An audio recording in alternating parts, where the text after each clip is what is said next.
여러분들 길게 얘기하지 않을게요. 여러분들 이제 길게 지루하게 뻔한 얘기들 하는 거 좋아하지 않으시니까 제가 오늘 얘기할 거는 총 네 가지예요. 하나는 6월 모의고사가 가지는 의미, 그리고 그 다음 하나는 모의고사 직전에 가져야 하는 마인드셋과 전날 마인드 트레이닝 어떤 식으로 하는 게 좋은지, 그리고 저는 영어를 주로 담당하고 있다 보니까 영어 각 영역별로 어떤 식으로 접근하는 게 좋은지, 꿀팁까지는 아니고요. 여러분이 다시 한번 상기하셨으면 하는 것들을 주로 얘기를 할 거예요. 그리고 마지막으로 모의고사 후처리 과정, 이제 수능을 목표로 가는 거다 보니까 어떤 식으로 6월 모의고사를 이제 시험 끝난 후에 활용하면 좋은지를 제가 얘기를 해 드릴 거예요. 하나하나 짚어보도록 합시다. 자, 6월 모의고사는 그 두 가지 성격을 가져요. 하나는 수능으로 가는 과정 중에 하나 있는 모의고사고요. 그리고 수능과 굉장히 유사한 환경에서 볼 수 있게 될 거예요. 물론 학원에서 보는 사람들은 수능과는 조금 다를 수는 있지만 시간상에서 성격이 비슷하고요. 그리고 여러분이 심리적으로 중요성이 또는 긴장감 측면에서 굉장히 유사할 수 있어요. 그리고 입시 전략적 측면이 있는데, 입시 전략적 측면은 이제 여러분들이 수시 지원을 할 때 이 모의고사 성적을 기준으로 하게 될 거예요. 이런 이제 성격적 측면 같은 경우는 여러분들이 이제 어느 정도 알고 있을 수도 있고 그렇게 당장 필요한 게 아니니까 이 정도로만 하고 넘어갈게요. 중요한 시험이다라는 거예요. 간단히 얘기하면은. 자, 제가 오늘 주로 가장 얘기 드리고 싶었었던 게 요 세 가지인데, 첫 번째 마인드 트레이닝이에요. 공부를 잘하는 사람이랑 시험을 잘 보는 사람은 차이가 있어요. 공부를 굉장히 잘했던 제 친구들도 결국에 3수, 4수까지 간 케이스도 봤고요. 공부를 못하지만 실전에 강하다 이런 사람들도 많이 봤었어요. 저는 주로 실전에 강한 편이었었는데, 어, 한 번은 제가 모의고사를 보고 나서 토를 한 적이 있어요. 너무 집중을 세게 했었던 것 같아요. 그때 제가 수능 끝나고선 다리가 풀렸었고요. 그러니까 에너지를 정말 다 썼던 것 같아요. 그럼 어떤 식으로 했길래 저는 그렇게 됐냐? 제가 이거는 이제 모의고사 6월 모의고사 전부터 했었던 건데, 모의고사를 볼 때마다 여러분들이 많이 고민하시게 되는 게, 나는 혼자 풀 땐 되게 잘하는데 시험 볼 때는 잘 안 풀린다, 집중력이 좀 흐트러진다, 그런 경우들이 있을 거야. 저도 동일한 상황을 겪었었고요. 그걸 해결하기 위해서 어떻게 했냐? 간단해요. 해결책은 시험 당시에 집중도를 높이면 되잖아. 그럼 기분이 이제 잘 풀린다 이런 느낌이 드는 게 굉장히 중요했단 말이야. 그럼 이거를 통제하기 위해서는 시험 당시를 통제하는 게 아니라 시험 전, 그리고 시험 사이사이 쉬는 시간, 점심 먹는 시간, 그때를 통제하는 게 저한테는 굉장히 중요했었어요. 그래서 제가 몇몇 학생들한테는 미리 얘기하기도 했는데, 전날에 다음날 시뮬레이션을 미리미리 하세요. 3번, 4번 하세요. 어떤 식으로 하시냐면은, 여러분이 집에서 나와서 시험 보러 가는 길, 그리고 이때 일찍 나오시는 걸 추천해요. 일찍 나오는 이유는 뭐 과학적 이유 그런 거 아니에요. 다른 날이어서 그래요. 더 집중이 잘 돼야 하는 날이어서. 그리고 일찍 나오는 순간 오케이, 하나 됐다, 이거 나 오늘 집중 잘 될 것 같아, 이런 식으로 자기 체면 계속 걸어주셔야 돼요. 그래서 평소보다 일찍 나오시고 아침에 어떤 길을 따라서 어떻게 가고, 그렇게 해서 시험장에 도착을 하고, 국어 시간 전에는 뭘 하고 있을 것이며 국어랑 수학 시간 사이에는 뭘 하고 있을 것이다. 그리고 수학 시간 이후 점심 시간에는 어떻게 구성을 할 것이며, 영어 시간 이후에는 뭘 할 것이다. 그리고 탐구 볼 때 이후에는 뭐 어떻게 할 것이다. 사실 탐구 이후로는 그렇게 중요하진 않겠죠. 이런 식으로 시뮬레이션을 미리 돌려놨을 때 장점이 뭐냐면은, 사실 장점이라고 해도 이거 미리 준비 작업인데, 이렇게 했을 때 그 다음 단계가 이제 여러분이 실질적인 효용을 느끼게 돼. 제가 시뮬레이션으로 미리 계획을 해놨었던 것들 있죠. 하나 됐어요. 그럼 집중력 높아간다는 표시예요. 그리고 또 하나 됐어요. 집중력 높아질 거란 소리예요. 이런 식으로 자기 체면을 계속해서 걸어주시는 거예요. 무슨 말인지 알겠죠? 이게 시험 당시 요소로 이제, 그러니까 예를 들어 국어 볼 때 국어 문제 이렇게 풀어야지, 이런 걸로 마인드 트레이닝 진짜 어려워요. 여러분이 뜻하는 대로 문제가 나오지 않을 거란 말이야. 물론 그럴 수도 있겠죠. 뭐 감에 따라서 시험 문제 푸는 사람들도 있으니까. 근데 수능 때 그렇게 안 되면 어떡할 거야? 최대한 할 수 있는 거 최대한 다 뽑아내야 되잖아요. 그래서 시험 외적인 요소에 많이 집중을 해야 돼요, 전날에. 그래서 제가 시그널 앤 인핸스먼트라고 여기 적어놨는데, 이제 제가 이제 전날에 시뮬레이션을 미리 돌려놨던 건 시그널을 설치해 놓는 작업이었고요. 그 시그널을 여러분들이 그 다음날 가서 볼 때마다 강화를 해 주시는 거예요. 또 이제 아까 전에 제가 말씀드렸듯이 일찍 일어나는 것과 별개로 저는 시험장에 가서 아는 사람을 만났을 때 또는 친구 만났을 때 친구가 있을 때 단 한마디도 하지 않았어요.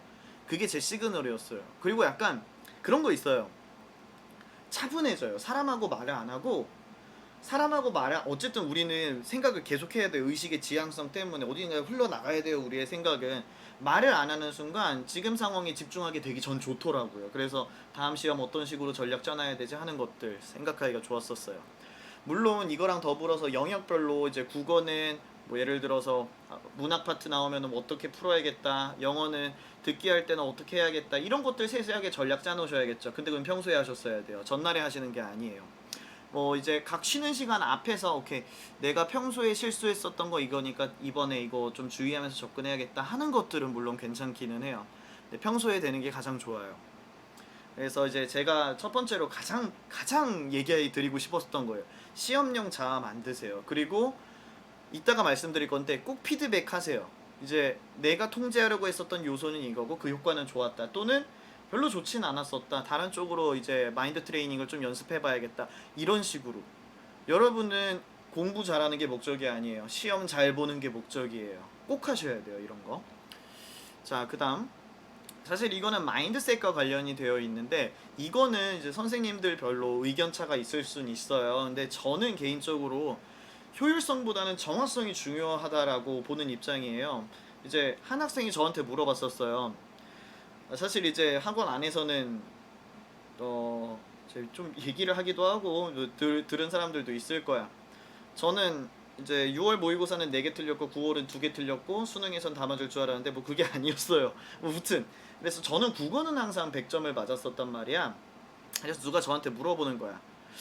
선생님은 이제 국어 끝났을 때 확신에 차 있어가지고 멘탈이 잘 안 흔들렸을 것 같아요 라고 이제 물어보더라고요. 그래서 그래서 정말로 그러냐라고 물어봤어요.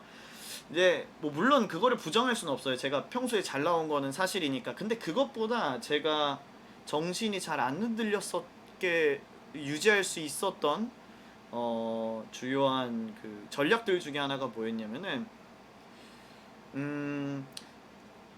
저는 사실 100점이 항상 목표였어요. 만점이 항상 목표였어요. 근데 이거 사실 저거 절대평가랑 관련해서도 얘기를 할 거였는데 여러분은 이번 6월 모의고사 목표가 어떻게 되세요?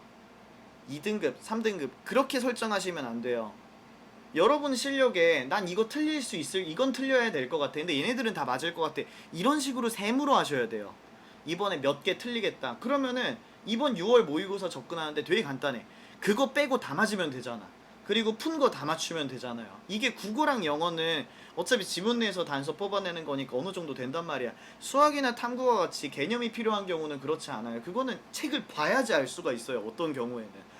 근데 국어랑 영어는 그렇지 않단 말이에요. 그래서 제가 국어랑 영어는 접근할 때 어떤 식으로 했었냐면은 지금 풀고 있는 문제 있죠? 빨리 풀어야 한다로 접근하지 않았어요. 맞춰야 한다로 접근했었어요.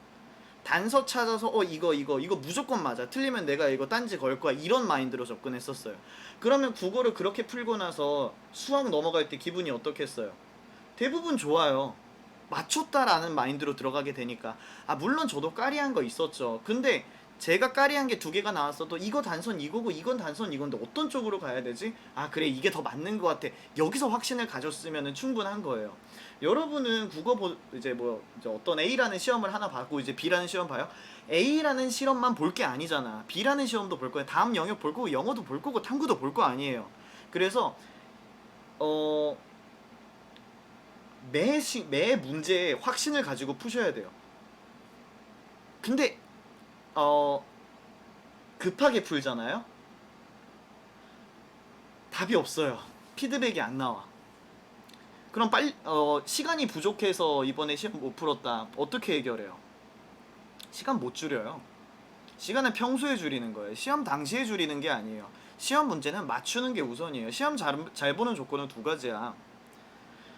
하나는 맞춰야 되고요, 둘은 시간 내에 풀어야 돼. 그럼 둘 중에 누구 먼저 해야 돼? 맞추는 거 먼저 해야 돼요. 그리고 맞추는 과정이 익숙해지면 시간이 맞아요. 그런 식으로 접근하셔야 돼요. 스피드 퀴즈가 아니에요, 수능은. 그리고 평가원이 똑똑하세요. 정말 내시는 분들 똑똑하세요. 시간 내에 풀 수 있게끔 만들어 놓으신 거예요. 충분히 노력하시면은.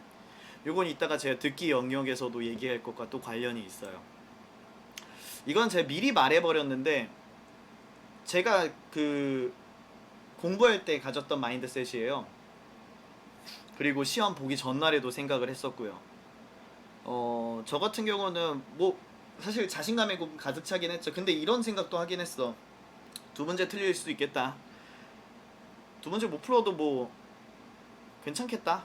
이런 생각으로 접근을 했었어요. 이게 한 발짝 물러나는 게, 한숨 돌리는 게 시험에서 여유 갖고 시험에서 긴장감을 통제하는 데 좋은 요소가 될 수 있어요. 저는 그랬어요.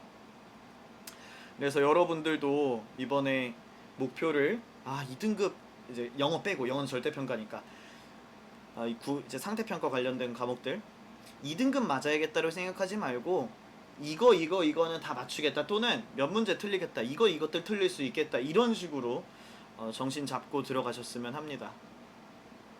그리고 1등급 맞는 법, 대학 잘 가는 법은 생각보다 간단해요. 다 맞으면 돼요. 다 맞으면 100점 돼요. 다 맞는 게 쉽냐고. 저도 옛날부터 잘한 게 아니에요. 저 노력으로 뚫어낸 케이스여서, 그래서 제가 확신을 가지고 얘기하는 거예요. 수능은 진짜 노력 배신 안 해요. 100점 맞으려고 계속 꾸준히 하시면 100점 맞으실 수 있어요. 안 나오면은 부족하다고 생각해가지고, 멍청하다고 생각하면 뭐 없어요. 할 수 있는 게. 자, 그래서 이제 제가 요 세 가지 마인드셋을 말씀드린 거는 여러분이 시험 전날에 마인드 트레이닝을 하실 때 도움이 되라고 말씀드린 거고, 지금부터는 영어랑 관련된 이야기를 할 거예요. 본인이 뭐 영어가 걱정이 없다 하시는 분은 넘어가셔도 괜찮아요. 영역 순서별로 나갈게요. 일단 듣기 먼저 잡아볼게요. 이제 저랑 같은 학원에 있는 분들은 아시겠죠? 얼마 전에 원장님도 그 얘기를 하셨더라고요. 듣기 풀 땐 제발 듣기만 풀라고. 저도 동일한 맥락, 저도 동일한 입장이에요. 정말 너무 시원했어요. 그 얘기를 학생을 통해서 들었을 때. 요점은 저거예요. 첫 번째 거예요. 듣기 3점짜리 틀리면 빈칸 3점짜리 틀리는 거랑 똑같아요. 빈칸 3점짜리 5분 쓰면서 듣기는 정말 30초 안에 3점을 얻어낼 수 있는 기회인데, 그거를 멀티태스킹 하겠다고 해서 틀리는 경우로 보면 너무 안타까워요. 물론 멀티태스킹이 굉장히 능하신 분들이 있어요, 학생분들 중에. 근데 저는 그런 타입은 아니었어.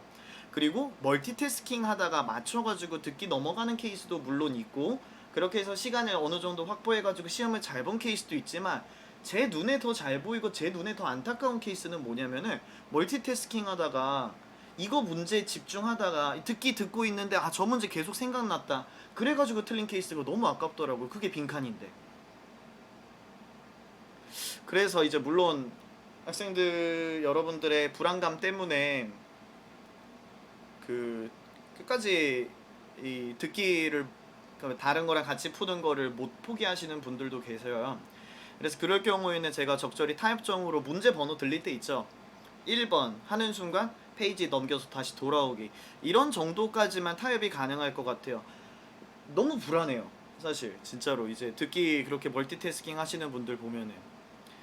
그리고 이렇게 해서 뭐 여러분이 여태까지 본 모의고사에서 한 번도 듣기가 틀려본 적이 없다, 멀티태스킹으로, 그런 경우에는 뭐 자유롭게 하셔도 될 것 같기는 합니다. 요점은 그거예요. 듣기 제발 틀리지 마세요. 듣기 진짜 여러분 스크립트 보면 아실 거예요. 너무 쉬워. 듣기가 나는 항상 틀린다, 그냥 듣기 많이 들으시면 될 정도예요. 리딩으로 문장 실력들 키우고 영어 실력 키우시고, 듣기는 그냥 익숙해지기만 하시면 돼요. 물론 정말 안 들리는 예외 케이스도 있기는 합니다. 그건 따로 얘기를 나눕시다. 자, 그리고 이제 두 번째 데이 파악. 이제 저는 데이 파악을 싸잡아서 18번부터 24번까지 다 이야기를 해요. 이제 18번, 19번, 20번 여기 3개 문제 연달아 있고 4개 문장. 전반적으로는 난이도가 쉬운 편에 속해요. 중 또는 중하 정도에 자리하고 있고, 뭐 하짜리도 같이 있고요. 여기 부분을 시간을 줄이는 게 전체 시험을 이제 영어 시간을 남기는데 또는 딱 맞춰서 푸는데 키포인트가 될 거예요.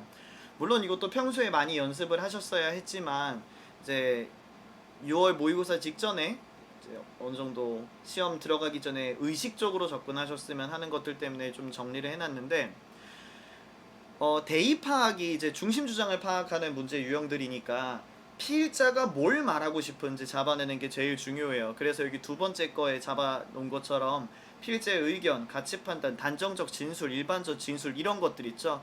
뭐 여러분들도 많이 느껴보셨겠지만 사실 그 22, 23, 24에서는 잘 나오진 않지만 명령문이라든지 important라든지 necessary라든지 should라든지 굉장히 센 어감들 있죠. 그런 애들 주로 잡아주시면 될 거야.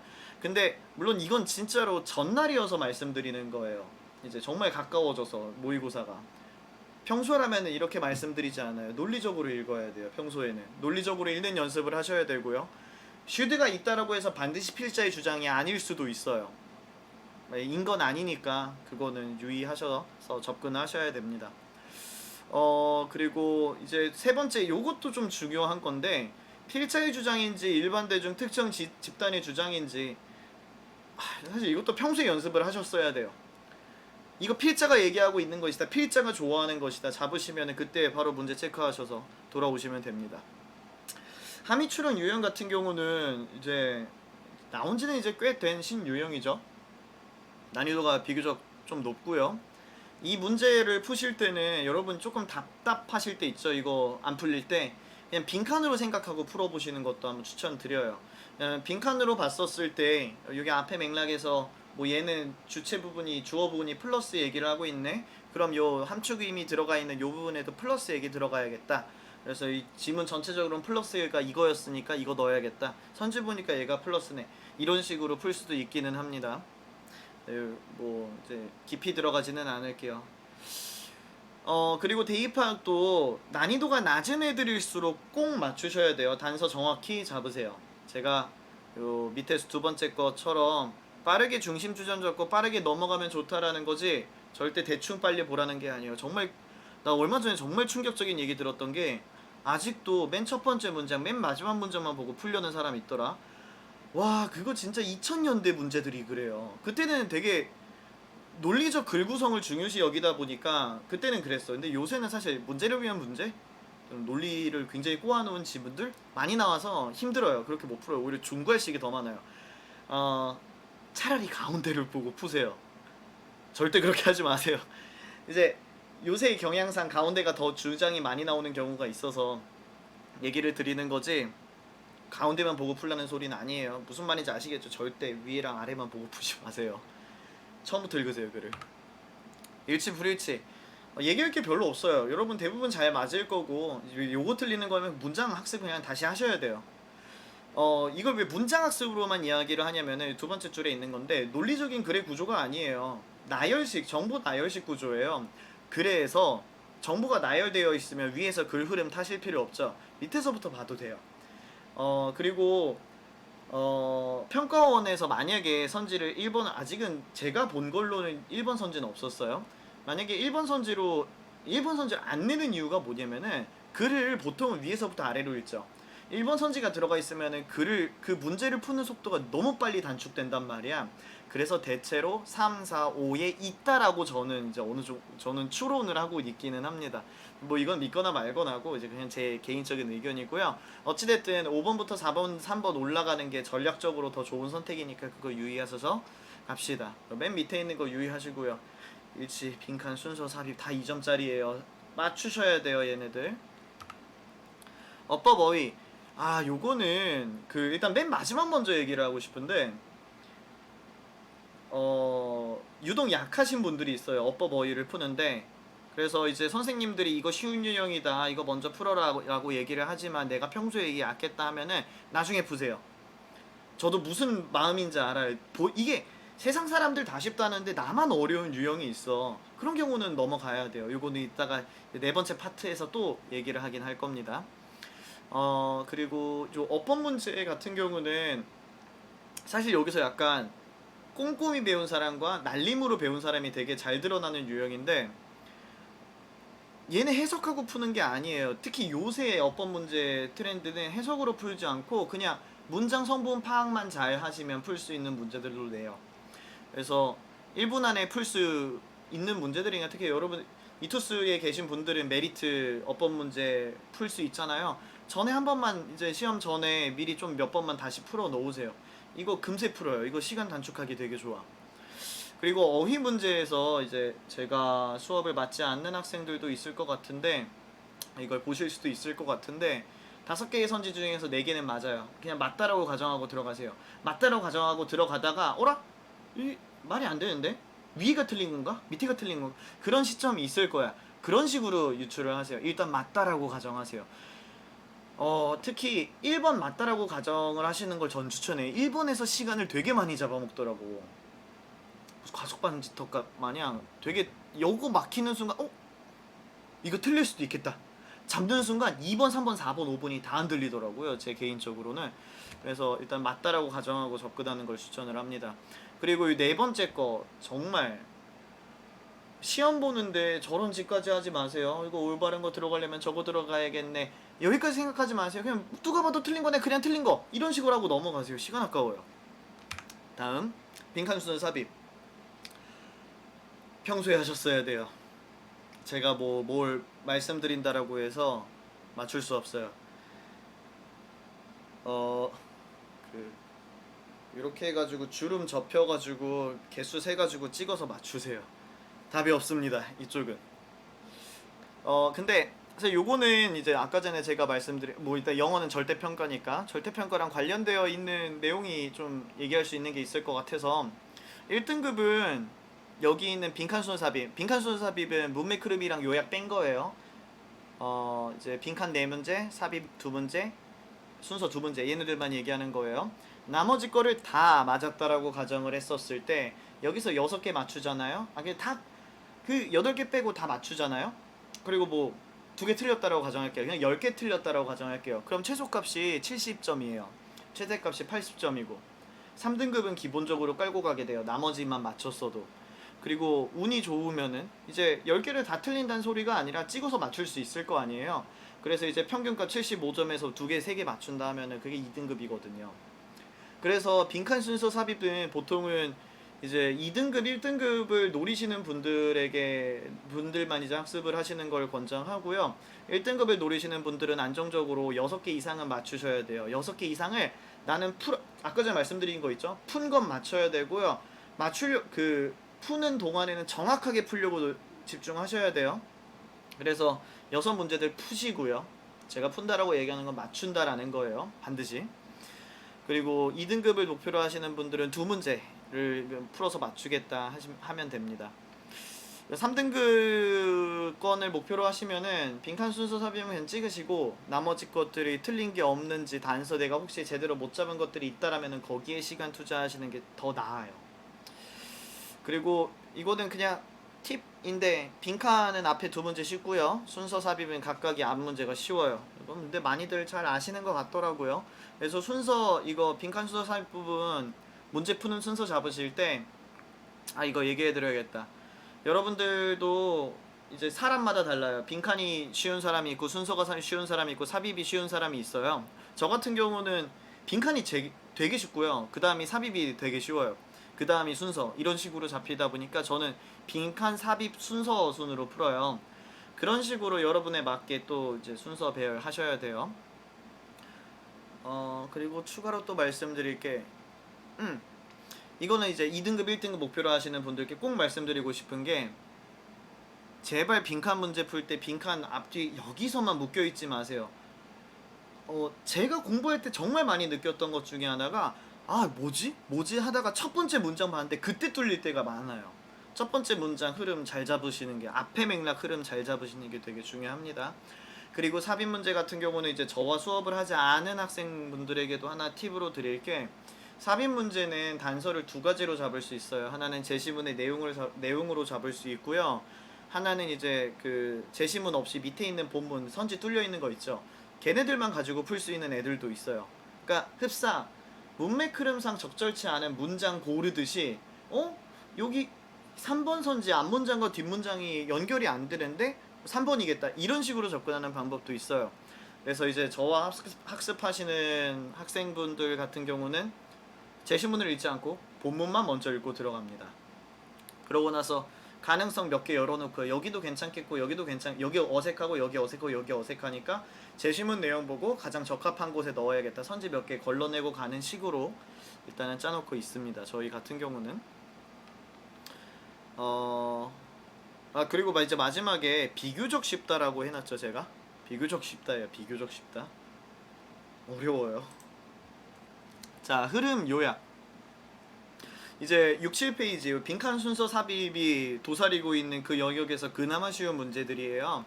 그래서 아까 전에 제가 말했었던 10문제 중에 뭐 얘네들도 포함이기는 한데 그 10문제 중에서 풀만한 두 문제가 흐름과 요약.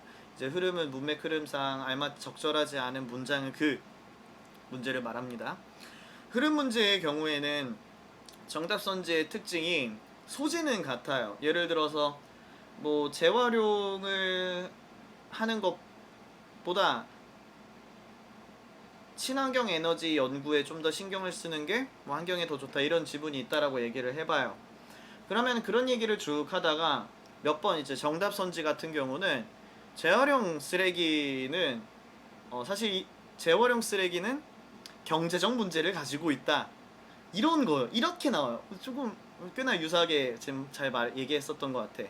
재활용 쓰레기 문제 또는 뭐 이제 친환경 문제 같은 경우는 경제적 문제를 안고 있다. 사실 이거는 위에서 얘기를 했었던 환경적 문제랑은 관련이 없잖아요. 근데 소재는 같아. 이런 식으로 문제를 냅니다. 그럼 여러분이 이 얘기 들으시면서 이제 느끼셨을지는 모르겠는데 1번 선지 앞에 문장이 되게 중요하게 잡혀요. 그래서 거기서 주제가 나오거든요. 그래서 그 이제 선지를 파악하실 때 1번부터 5번 내려가시다가 여기 이제 이상하네 보고 나서 1번 선지랑 내용 비교하시는 것도 한 가지 팁이 될 수 있어요. 자, 그다음 요약 문제 같은 경우는 이제 글의 구조가 다소 정형화되어 있는데 그 이유가 뭐냐면은 밑에 요약문에서 두 개를 뚫어야 돼요. 구멍을. 그럼 두 개를 뚫기 위한 구조들은 이제 많이 풀다 보면은 아실 텐데 이제 제가 이제 이 자료를 만들면서 떠올랐었던 건 이제 대표적으로 두 가지였어요.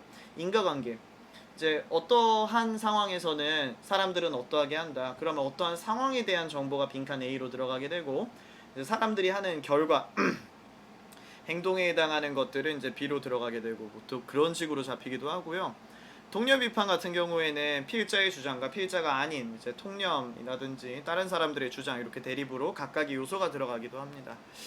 그래서 요거를 통해서 여러분들이 기억하셨으면 하는 거는 요소를 두 개 잡아야 된다. 또는 글의 구조가 두 가지로 크게 나뉘어지겠다. 이 정도로 생각을 하셨으면 좋겠어요. 빈칸 순서 삽입을 제외하고 여기까지 다 맞으면은 운 좋으면 2등이에요. 2등급이에요. 뭐 2등이야. 2등급이에요. 8개니까 최대값 24, 최소값 16이니까 84랑 76으로 걸리게 되네요. 근데 뭐 설마 76 죄다 3점이겠어? 아니잖아요. 그래서 보통 80점 턱걸이 걸리게 되는 성적권이죠, 여기가. 그 다음 이제 일지문 다문항. 일지문 다문항은 41번부터 45번을 이야기를 하고요. 이제 왼쪽에 있는 애들은 조금 난이도가 그래도 좀 있는 편이고, 오른쪽에 있는 애들은 난이도가 되게 낮죠. 근데 저도 이제 얘네들을 먼저 풀면 좋다라고 얘기를 하는 편인데, 왜 그러냐면은, 여러분 그 이제 앞에 있는 문제 중에 선지 지문이 되게 긴 게 순서 문제가 되게 길어요. 평균적으로 160단어 이제 밑으로 주로 되는데 순서 문제는 180단어, 190단어가 넘어가는 경우가 종종 나와요. 그러니까 되게 길어. 근데 얘네들은 여러분 이제 지문을 생각하셔봐. 이제 한 페이지에 한 3분의 2 정도를 차지하고 있어요. 근데 그게 두 문제를 내줘요. 그리고 밑에 그 1지문 3문항짜리 43번부터 45번 그 지문도 하나 껴있잖아.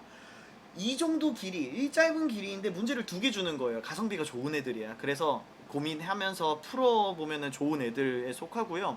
오른쪽에 있는 43번부터 45번 같은 경우는 난이도가 그냥 쉬워서 풀면 좋습니다.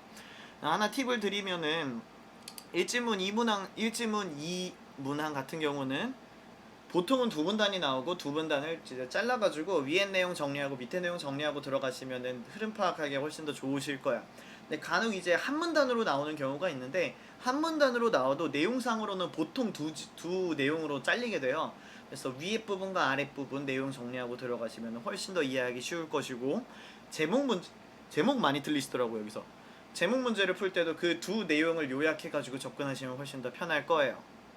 근데 마찬가지로 내가 어휘 문제가 유독 약한 사람이다 하면은 어쩔 수 없이 패스를 하는 것도 괜찮은 전략이 될 수가 있기는 해요.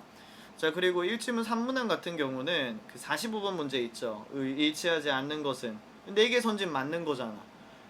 내가 해석을 잘못했어도 얘가 4개나 맞아요.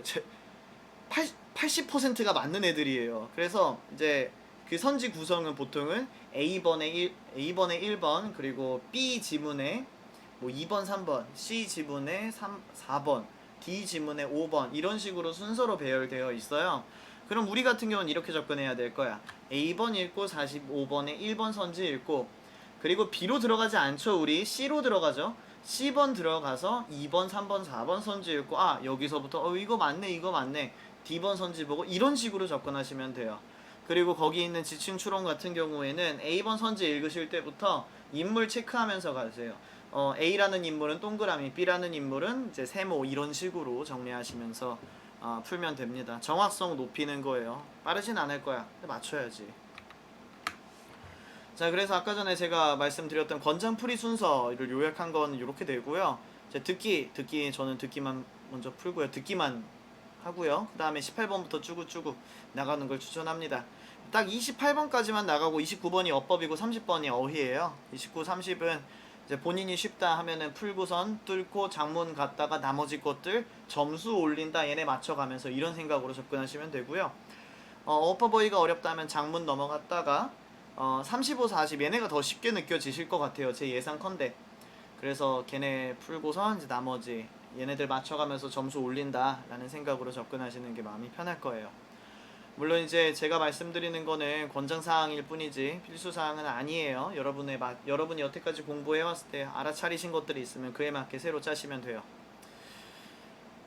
그리고 시뮬레이션 꼭 돌리세요. 시험지 뭐 하나 뽑든지 아니면 기존에 풀어본 거 있으시면은 요렇게 한번 이렇게 갔다가 저쪽 넘어갔다가 이런 식으로 풀면 되겠다, 한번 다시 짜시는 게 좋아요. 그리고 이거는 모의고사 후처리 과정에 대해서 말씀드릴 건데, 이제 제가 가르치는 학생들 여러분은 진짜 정말 많이 들으셨을 거예요. 근데 제가 이렇게 딱 정리를 해서 보여드린 적이 없었던 것 같아서 제 영상을 통해서 정형화해서 보여드리고자 이렇게 좀 자료도 준비하고 한 겁니다. 자, 피드백을 하셔야 되는데, 제가 아까 전에 말씀드렸듯이 여러분은 수능을 잘 보셔야 되지 모의고사를 잘 보시는 거는 전략상의 차이가 있을 뿐이지 어떠한 불이익도 없죠. 여러분이 6월 모의고사를 가장 잘 활용할 수 있는 거는 내 현재 학습 방향과 학습 방법이나 또는 시험 자체의 태도에 대한 가능한 한 많은 문제점들을 추려내시고 다음번 시험에는 나타나지 않게, 궁극적으로 수능에서는 나타나지 않게 하는 게 목적이 되어야 합니다. 그래서 반드시 피드백을 해주셔야 돼요. 피드백은 3가지 단계를 거치시는 게, 여러분이 이제 피드백 하라는데 뭐 생각 잘했으면 잘 풀었겠지, 이런 피드백이 안 나올 거예요. 이 과정을 거쳐주시는 게 문제 상황, 원인 분석, 해결책.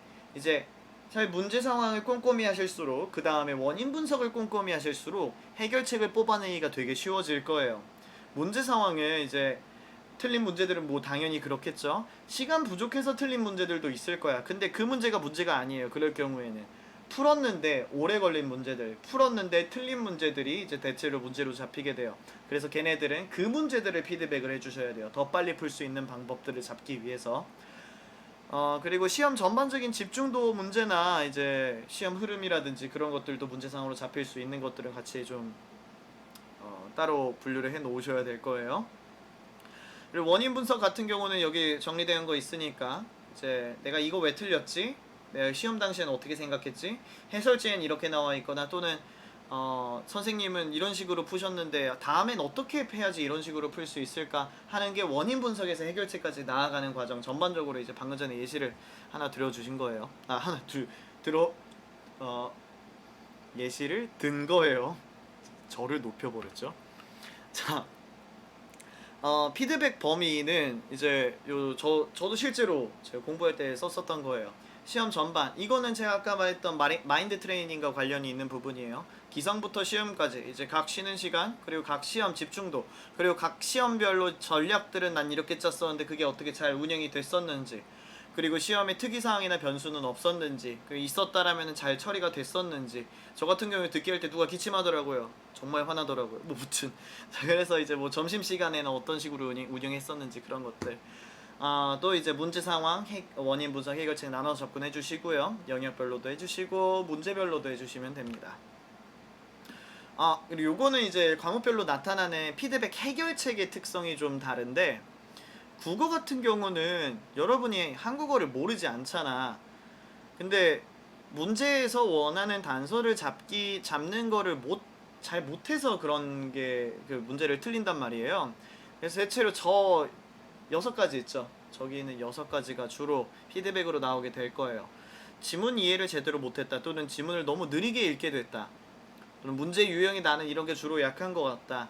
사실 문제 유형이 약한 거는 선생님이랑 좀 얘기를 하면서 주로 뚫으셔야 될 거야. 혼자서 뚫기에는 그렇게 쉽진 않을 거예요. 나는 뭐 선지를 잘못 읽었거나 잘못 파악했거나 제대로 눈에 안 들어왔다 하는 것들, 이런 것들이 주로 있고요. 수학이나 탐구 같은 경우는 제가 아까 잠깐 말씀드리긴 했는데, 수학이랑 탐구의 특징이 뭐냐면은 국어랑 영어랑 차이가, 국어랑 영어는 지문 내에 답이 있고요. 거기 있는 단서들을 가지고 문제를 푸셔야 돼요. 그런데 수학이랑 탐구는 여러분이 머릿속에 있는 개념을 끄집어내서 선지들을 이해를 하셔야 되는 과목이에요. 그래서 이제 피드백 방향성은 보통은 크게 2가지예요. 개념이 부족하거나 유형이 익숙치 않거나 이 2가지로 주로 나오게 돼요. 저는 공부할 때 어떤 식으로 파악을 했었냐면은, 해설지 보고 이해되면은 개념이 부족한 건 아니었고, 내가 이 유형에서 어떤 조건을 뽑아내는 게 되게 잘 안 됐었던 거구나, 이런 식으로 제가 피드백을 주로 했었어요. 물론 이거는 제가 이번 영상에서 말씀드리는 모든 건 제 개인 의견이에요. 이제 혹시 뭐 다른 추가로 구체사항이나 아니면 이런 식으로 했는데 이게 아닌 것 같다 싶은 것들은 광학별 선생님에게 따로 또 여쭤보시는 걸 권장드립니다. 그리고 영어 같은 경우는 국어랑 거의 제 국어에 포함되어 있는 것들은 다 보셔야 돼요. 지문 안에 답이 있잖아. 근데 그거랑 더불어서 영어는 이제 우리의 언어가 아니다 보니까 익숙히 않은 부분들이 있어서, 지문 이해를 여러분이 잘 안 된 것 같다 하실 때 4가지 카테고리로 나눠서 접근하세요. 혹시 단어가 부족했나? 맞아, 이거 중요한 문장인 것 같은데 이거 단어를 몰라서 잘 안 됐었던 것 같아. 단어 많이 외워야지. 이 피드백뿐만 아니라 하나 또, 이 단어의 의미를 지문 내에서 따로 뽑아낼 수는 없었을까? 수식어구라든지 앞뒤 맥락을 통해서 뽑아낼 수는 없었을까? 있었네. 그럼 다음 시험에서는 이런 식으로 접근할 수 있어야겠다. 이런 식으로 피드백 뽑아낼 수가 있고요. 문장 같은 경우는 날림으로 해석하는 피드백들이 좀 많이 나올 거예요. 이거 해석이 안 돼서 넘어갔다, 그리고 다신 안 봤다. 사실 이게 제일 커요. 여러분들 많이 틀리게 되는 문제 상황 중에 하나가 뭐냐면은, 지문을 처음부터 읽다가 앞에가 안 잡혀요. 뒤에가 잡히네? 그리고 뒤에서부터만 읽어요. 뒤에가 잡혔으면 위에 읽어줘야 되는데. 문장 단위 해석이에요. 문장 단위 문제점이에요. 앞에서 문장이 제대로 안 뚫렸으니까 그런 거기도 하고요. 이거는 문단하고도 연결되어 있는데, 밑에 문장이 나왔었던 이유는 대체로 위에 문장 때문이에요. 그럼 밑에 문장 이해됐으면 위에 문장도 같이 읽어주셔야 돼. 방금 같은 문제상황은 문장이랑 문단을 같이 피드백해 주셔야 될 거예요. 그리고 문제로 적어 놓은 건 뭐냐, 이제 유형별로 이제 내가 보통 이제 약했었던 거라든지 약했던 유형이라든지 그런 것들 관련해서 피드백할 사항도 있으면 체크해 주셔야 됩니다. 해결책의 방향성도, 이제 피드백의 방향성도 조금 얘기가 길어지기는 하는데 끝까지 들으세요. 해결책을 뽑아냈을 때 3가지로 유형이 나눠지게 될 거예요. 앞으로 공부를 어떻게 해야겠다, 이런 공부가 더 필요하겠다. 수학 같은 경우는 내가 뭐 도함수 관련해가지고 유형이 부족하다, 이런 식으로 얘기할 수가 있을 거고요. 영어 같은 경우에는 단어 학습량 늘려야겠다, 단어책을 하나 또 추가로 살까? 또는 내가 문장이 잘 안 되는 것 같네, 문장 강의를 새로 들을까? 또는 문단이 잘 안 되는 것 같네, 문제를 어떤 식으로 풀어야지 내가 좀 침착하게 전략대로 풀 수 있을까? 이런 식으로 이제 공부 방향에 대한 게 나올 수가 있고요. 사실 이 2개가 제일 중요해요. 뒤에 있는 거, 해야 할 것과 하지 말 것. 이제 앞에 거는 공부에 대한 피드백이고요, 뒤에 거는 시험에 대한 피드백이에요. 여러분, 제가 아까 말씀드렸죠? 시험을 잘 보셔야 돼요. 공부 잘하는 게 중요한 게 아니에요. 시험 잘 보는 게 중요한 거예요. 시험 잘 보기 위해서 공부 잘하는 것 뿐이에요. 이렇게 이미지화를 해서 피드백을 하세요. 시험 당시에 나의 사고방식 있죠? 그리고 여러분이 문제를 다시 풀게 될 거야. 또는 해설지라든지 선생님이 푸는 방식들이 있을 거야. 바람직한 방향일 거예요. 이제 다시 풀었을 때, 맞았을 때. 그리고 시험 당시에 틀렸던 또는 문제 상황이 나왔었던 거 바람직하지 않은 문제풀이 방식이 될 거예요. 그럼 얘의 문제 상황 그리고 얘의 원인 분석 하시면은 하지 말아야 할 게 나올 거예요. 내가 잘못 읽었었던 거, 내가 잘못 파악했었던 거. 그럼 다음에는 그렇게 가면 안 되겠다라는 피드백이 하나가 나오고요. 자, 그러면은 이제 바람직한 쪽을 보게 되면은 아, 저렇게 접근할 수 있구나. 그럼 나는 저걸 못 봤었네. 다음에는 저쪽을 볼 수 있도록 해야겠다. 바람직한 피드백이 하나가 나오게 돼요. 해야 할 것들, 다음에 뭘 해야 되는지. 그런 식으로 이제 피드백을 주로 짜나가시면 될 겁니다. 그래서 요 세 가지까지 꼼꼼히 6월 모의고사 피드백 꼭 끝마치시길 바랍니다. 자, 이제 제가 말씀드리고 싶었던 거는 이제 다 끝났고요. 이제 마지막으로 한마디만 하고 끝내도록 할게요. 모의고사는 과정적 성격이 굉장히 강한 놈이에요. 그러니까 이제 수능과 굉장히 유사한 실험장으로 보세요. 마인드 트레이닝을 제가 그렇게 강조하는 이유가 뭐냐면 이제 고작 6월 모의고사인데 그렇게 긴장감이 있을 필요가 없는데, 여러분 수능 때는 더 긴장할 수도 있고요. 긴장 안 하실 수도 있어요. 아예 이상하다, 나 왜 긴장 안 되지, 이러실 수도 있어. 다양한 상황들이 나올 수 있단 말이야. 그거를 최대한 유사한 환경으로, 내가 익숙한 환경으로 만드는 작업을 6월부터 하는 거예요. 제가 시험 외적 요소를 통제하라고 했죠. 시험 외적 요소를 통제함으로써 수능을 이제 생전 처음 보는 시험 마냥 접근하는 게 아니라 평소 봤었던 것처럼 내가 익숙한 통제 상황에서 움직일 수 있게 하기 위해서 지금 6월을 통제 사항 아래 두려고 트레이닝을 하는 거예요. 그래서 제가 이제 이 모의고사가 6월 모의고사가 중요한 이유가 사실 여기 되게 커요. 수시 지원 전략 되게 중요하죠. 근데 대학 잘 가는 사람은 물론 전략 잘 짠 사람도 있을 거야. 근데 대다수는 공부 잘하고 시험 잘 보는 사람이에요. 그냥 시험 잘 보면 돼요. 그럼 시험 잘 보기 위해서 할 수 있는 모든 것들은 다 해주셔야 돼요. 6월 모의고사는 여러분이 여태까지 공부해 오셨던 것들 있죠?